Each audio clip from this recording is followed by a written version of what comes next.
Hi, my name is Jamie and I'm a special effects designer. Today we're going to demonstrate some explosions. As you can see, I set up two boxes there for the explosions. We have a remote control. We're going to just detonate them one by one and then we're going to see what happens on screen. And we're going to use those explosions later, obviously. So, first one, the small one. They're not very spectacular, but still, it's okay. The second one then, it's a little bit bigger, but yeah, you will see.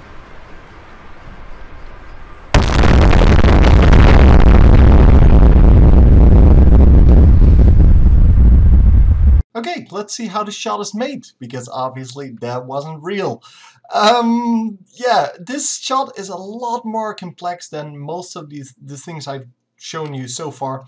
As you can see, there are a lot of layers involved, and the thing is, I used a pre-rendered, well no, pre-recorded I should say, explosions. So this is my first explosion that I used. I will show it to you. I don't really know how to press play, but this is the entire explosion. Boom, blah blah blah.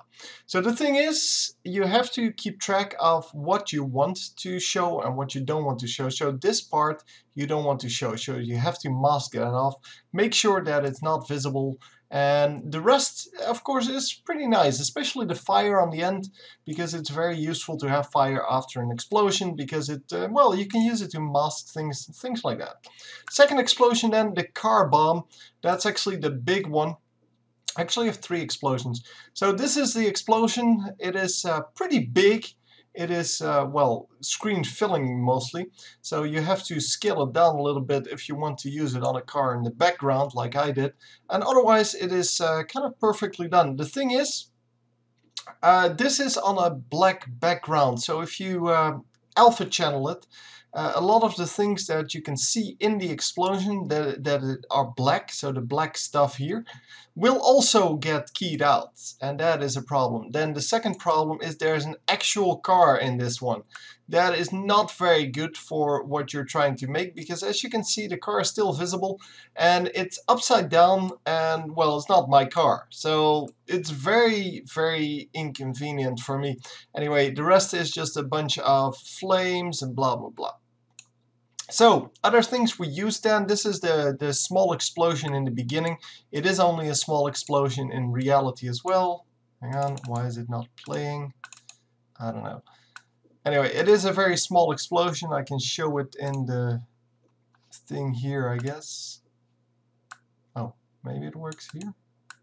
I really don't know why it's not playing, but whatever. We can show it here.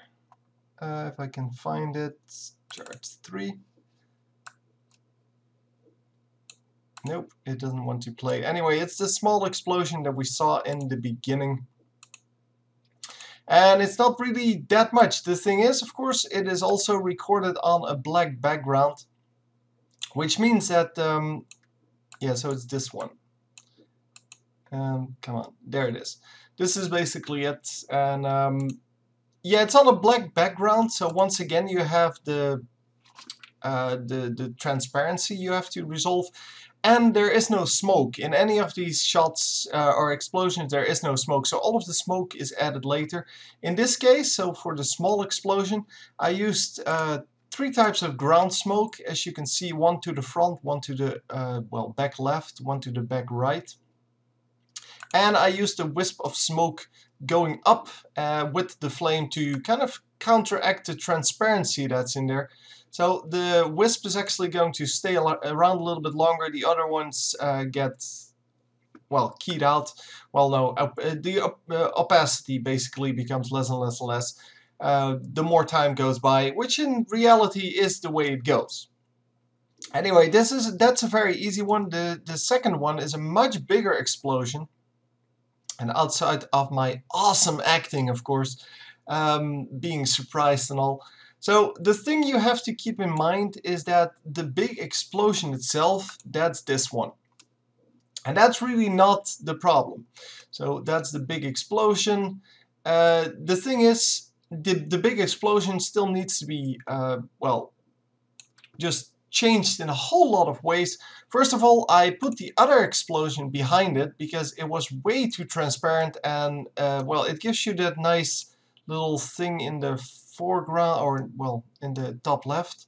I don't know why it's taking so long, but this thing that shoots out, it gives you that.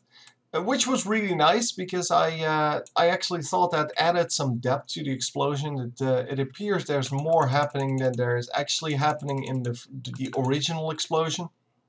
Second, because that car is actually visible, so in the original explosion, you need to mask it out. So I did that with the explosion. So there are two explosion, one is in the foreground, one is in the background. Basically, this one only blocks out the car that you can see. That's not actually this one, it's this one, and we will see that here. So if we go into the explosion, there's my car wreck. I will show you that later, as well as all the smoke. So in the middle of this explosion, you will see that there is a car just stuck in here. I think it's around here somewhere. Yeah, there it is. So you can see it, and if I scroll through the explosion a couple of frames earlier, you will see that, yeah, it's still there, and it will actually become quite annoying because, well, it will stay in place, and my car has to stay in place as well. So yeah, this had to be keyed out, so I put the other explosion over it, masked it out, and made that it kind of looked a lot better. And hopefully it doesn't crash now. So anyhow, that being done, you still have this explosion which is transparent for a lot of, well, the time. And so I added a lot of smoke behind the explosion. You can actually see it here. This is all smoke. There's actually a lot more smoke in there, as well as ground effects. So I'm trying to color the ground where the fire has been, things like that. Not actually sure why it became black all of a sudden. Oh, there we are. So the smoke is there to counteract the transparency, and I will show you that if I turn off all the smoke. Yeah, here you can see it is completely transparent, and that's because it's recorded on a black background, and as I said, it keys out all of the black parts. So they didn't do it manually, which they should have done, but they did it automatically, which is very sloppy, but hey, that's the way it goes sometimes. So you have to correct that with all kinds of smoke going behind the flames and making it more of a real explosion. For the rest, yeah, it's just a lot of tuning. You also need to tune the color of the explosion itself, the color of the smoke, things like that. And of course, as I said, the ground itself has been colored as well, because otherwise it just looks weird. So this shot has taken quite a lot of time to make, but it's not nearly good enough to, well, pass for a movie or something like that, but my computer couldn't handle that. Plus, I'm doing this on my own, so I have to make everything on my own, which is kind of annoying. By the way, there's also glass flying around. I can show you that as well. So yeah, that's these little parts. You probably didn't even notice them, but if they're not there, you will notice them. Or you will notice that it's not there. They're coming flying towards you now. There they are. Yeah, here they are. They look completely weird, but that's because, well, I didn't feel like finding the perfect material, as well as some tires, which is, yeah, they're totally unacceptable in realism wise. But hey, it's just for demonstrative purposes. I'm not going to use this in any way. So yeah, here's the one tire. There's going to be another tire on the other side, and then there's going to be a door flying towards us as well. That was just for the fun of it, just to show how to make those things. It is rendered in 3D Studio. So it's I took a picture of my initial setup, and since my camera doesn't move, it's really easy to make. You just make parts of the car that you want to fly off, and then you just let them fly. And then you record that on, in this case, an orange background. You key out the orange, and yeah, well, this is what's left. As you can see, the wheels look terrible, the door looks terrible. But hey, it doesn't matter because it's part of a bigger explosion, first of all. So it doesn't have to be photorealistic or anything like that, because people won't even notice it most of the time. And second, it's, as I said, not for a movie. This is just to demonstrate things. And yeah, so it's really easy to make as long as you don't really care about it too much about the quality. Then the last thing I wanted to show you is this layer, which is actually, well, it consists of two masks. But if I turn it off, you will see why it's there. My hand is actually behind the explosion, because this is part of the original footage, which is the bottom layer. Everything else is stacked on there, so you need to remake that or redo that top layer, and then well, just mask out by hand every movement to make sure that your hand is on top of it, because yeah, otherwise it just looks totally awful. And you can see here that the mask doesn't have to fit precisely, as long as it blocks off whatever is in the background, so that you don't get the flames over your hand or anything like that. So this takes a long time to do, but it is definitely worth it. You see the glass flying here everywhere. And yeah, well, all in all, it takes a long time. Oh, hang on, I wanted to show you the car wreck as well. So the car wreck is over here, and you can see it's just a normal car. Yeah, you can't actually see that. Let me turn off the explosion. Yeah, oh, that's not correct. Where is the rest of this explosion? Oh, it's here. I misclicked. So it's basically the same car that was there, obviously, but I made a clear background now. So the background is actually clear, and we will see that. Hang on, we will see that if I turn this off. There is no longer a car there. So then I put in the new car, which is just a blacked out model of the original car. I masked it so that it actually looks like parts are gone. Here's the mask. And then I made it a little more transparent than it would normally be.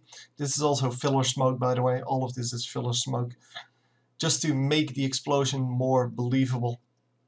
All in all, the car wreck is just there for those little bits of opacity in the explosion.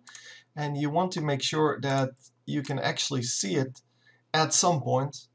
It doesn't have to be clearly visible. It's just that if there's something there, it actually looks like it. I think I turned on one of the explosions that should have been turned off, but whatever.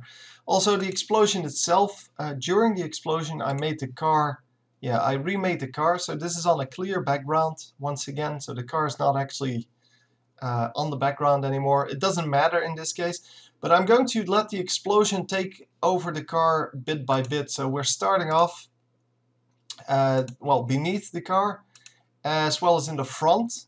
So this is the first shot. The windows get blown off, blown out, I should say. This is the first shot. So the windows get exploded.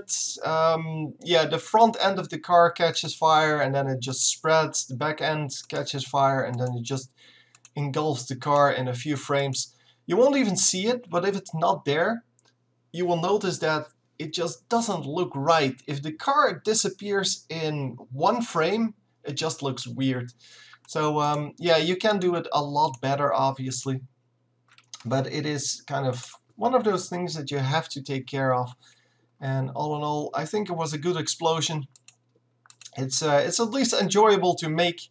And yeah, here you can see the wreckage of the car, and here you can definitely see it. So it's in front of the smoke, but behind the fire, and that makes that it's actually believable, because it doesn't have to be perfect. As long as there's something there that you can see, it should all be good. Anyway, hope you enjoyed, and I will see you next time.